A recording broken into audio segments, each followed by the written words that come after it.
melalui sharing session ini, kiranya sedikit banyak ilmu kita bagi dan kita beri tadi, kita gali dari para senior sehingga semakin memperkaya hasanah keilmuan kita dengan PDKP Provinsi Jambi. Satu hal lagi yang kita bisa ambil dari KP ini ya, kalau doa Senin pagi di situ kita pimpinan dan pegawai kita berdiri bersama-sama menatap visi yang karena kalau di LC ini pimpinan dan pegawai kita duduk bersama-sama dalam suasana santai sehingga kita dapat ilmunya. Saat ini kita bertugas, saya lihat sudah bermakro kepada bagaimana mengenai suatu program. Sementara sisi lain itu ada fraud yang juga mengikuti setiap program atau kegiatan pemerintah. Ini yang saya minta para auditor juga mencermati ini. Manajemen risikonya adalah bagaimana kita menilai ada tidaknya fraud di situ. Ya, nanti akan tergambar dari mungkin kualitas hasil pekerjaan, juga kemudian namanya penyelesaian dan proses pengadaannya, persiapan penyelamatan segala macam. Dari nanti yang akan diceritakan oleh para senior. Jadi saya harapkan ini arahnya adalah bagaimana menemukan fraud ataupun kecurangan penyimpangan yang terjadi pada kegiatan pengawasan. Ya, satu ada wanita naik motor, sen ke kiri beloknya ke kanan. Kalau ada yang merasa ya, ibu-ibu, mari kita belajar dari senior untuk kita penugasan. Di dirian ada guru cendrawasih. Sekian, terima kasih. Telah lama kita tak pernah ku dengar apa kabar kamu, siapa?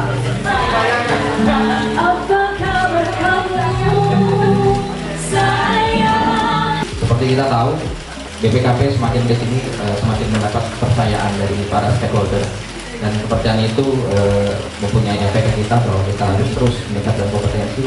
Hasil pengawasan kita pun harus mempunyai hal-hal yang strategis yang kita sampaikan. Untuk mengantisipasi hal tersebut kita perlu trik-trik strategi gimana sih cara untuk membuat kesimpulan yang strategis gitu. Jadi dalam acara ini nanti kita ada sharing session dari para senior. Kembangkan diri Anda, jangan tekan untuk mencoba gitu ya. Jadi prinsip menyusun laporan itu sederhana. Kalau saya nih membiasakan diri, pada saat kita menyusun laporan, posisikan kita sebagai pembaca laporan. Jadi kalimat itu harusnya enak dibaca, dimengerti oleh pembaca laporan. Pembaca laporan kan banyak tuh, rata-rata adalah stakeholders atau objek terkait. Dengan komprehensif gitu ya. Jadi pemeriksaan yang hanya untuk melihat realisasi anggaran. Ini tidak ada juga temuannya. Hanya melihat bagaimana anggaran dan realisasi di kantor-kantor yang negara, di PLN. Gitu. Jadi S2-nya sudah terbiasa dengan mempelajari berbagai macam topik sehingga agak mudah mengikuti perubahan lingkungan kerja waktu itu.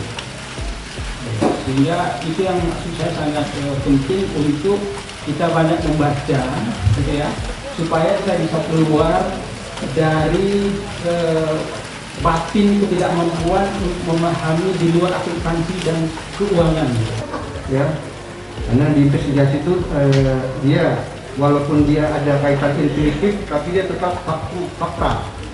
Selain mungkin kita juga belajar yang audit yang sifatnya konvensional, mungkin perlu juga mempelajari audit pengolahan data juga, karena nanti banyak manfaatnya gitu. Jadi itu ilmu yang pertama adalah mengenai berarti komunikasi audit.